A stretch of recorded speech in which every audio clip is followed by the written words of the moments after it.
بسم الله الرحمن الرحيم. أهلا وسهلا بكم في قناتكم الكورة تحت الضغط. اللي حضر العفريت يصرفه، ده شعار النادي الأهلي.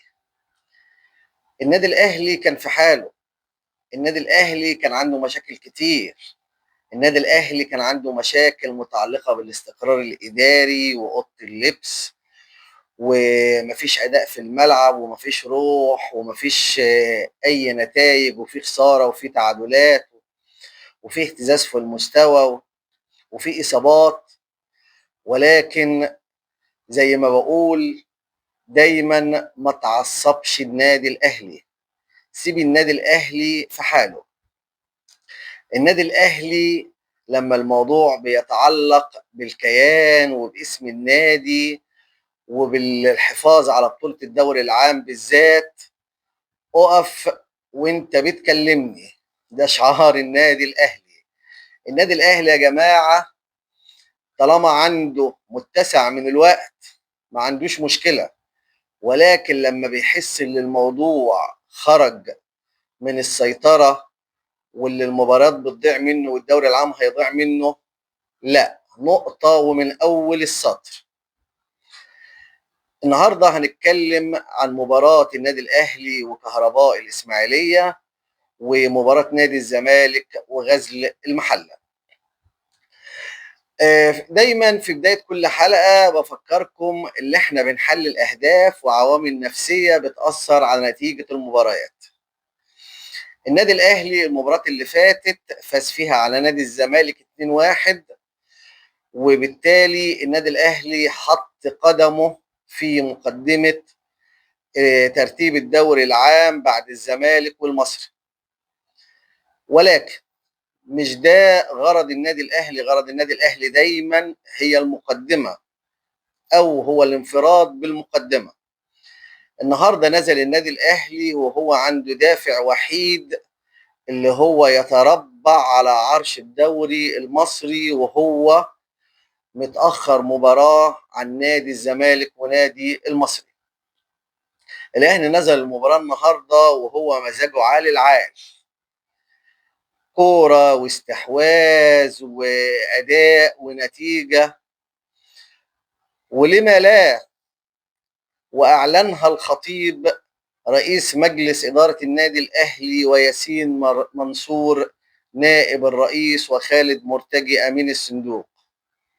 لما لا، ولاعيبة الأهلي حست بالاستقرار الإداري.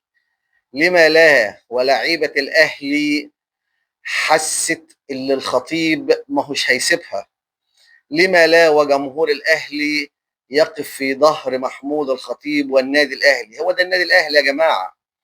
النادي الأهلي لما بيكون عنده مشاكل بيتكاتف، ما بيتفرقش، ما بيطلعش مشاكله لبره. وده كان عنوان وشعار هذه المرحلة اللي خلت لعيبة النادي الأهلي من مباراة الزمالك تشعر بالاستقرار، مبسوطين، حاسين اللي هم هاديين. فازوا على الزمالك، وده دورك يا كهربة الإسماعيلية عشان أنفرد بالترتيب.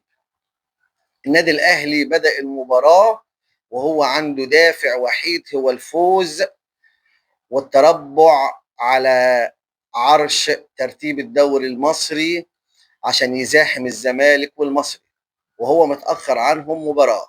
فكان هادي، كان واثق في نفسه. اللعيبة نازلة مزاجها عالي، في بتنقل الكورة بسهولة وبيسر، إلى أن جاءت الدقيقة 17 وهدف كوكا من حوالي 16 تمريرة تنتهي بالتمرير رقم 17 في المرمى. مفيش أجمل ولا أحسن من كده، بيفكرنا بهدف الأهلي في الزمالك. كمان تيجي الدقيقة 36 كورنر من زيزو، يحطها ياسين مرعي على شمال الجون. كمان في الدقيقة 49 هدف محمد شريف.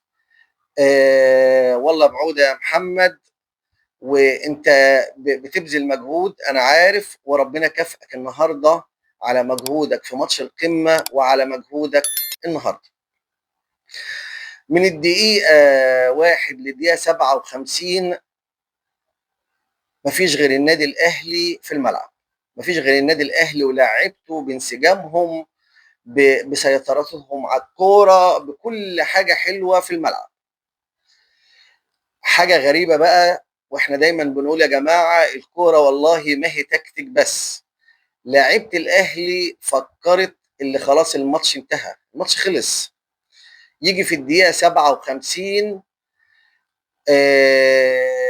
خطأ من محمد هاني، الراجل اللي مرقصه في ال 18 يعرضها، ياسين مرعي برضه خطأ في التمركز، يخش ونجم يحط الكورة يضربها في الأرض عشان تخش في محمد الشناوي.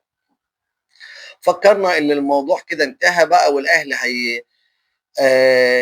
هيجمد تاني وهيسعى تاني اللي هو يجدد دوافعه واللي هو يمسك على الماتش تاني. لا، الى ان جاءت الدقيقه 68 هدف لكهربا الاسماعيليه.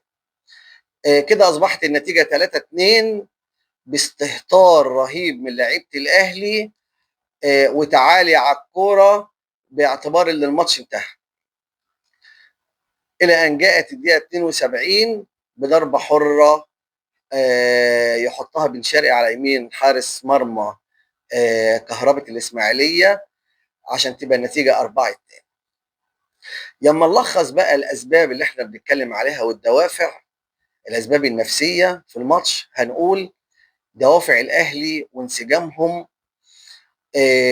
خلاهم من الدقيقه الاولى الدقيقه 57 هم الافضل هم الاحسن. تمام. ولكن لعيبه الاهلي فكرت الماتش خلص، فعاقبهم لاعيبه كهرباء الاسماعيليه بجونين. الاهلي استشعر بالخطوره تاني، جه جون بن شرقي والاهلي بدا بقى يلعب اللعب الاستهلاكي اللي هو عشان يطلع بالنتيجه 4-2.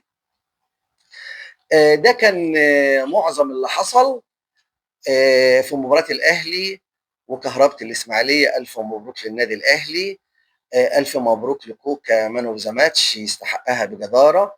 والله ما بيستحقهاش الماتش ده، بيستحقها على ماتشين. زي ما عودتكم كل حلقه اللي احنا هنعمل تقييمات للاعيبه النادي الاهلي.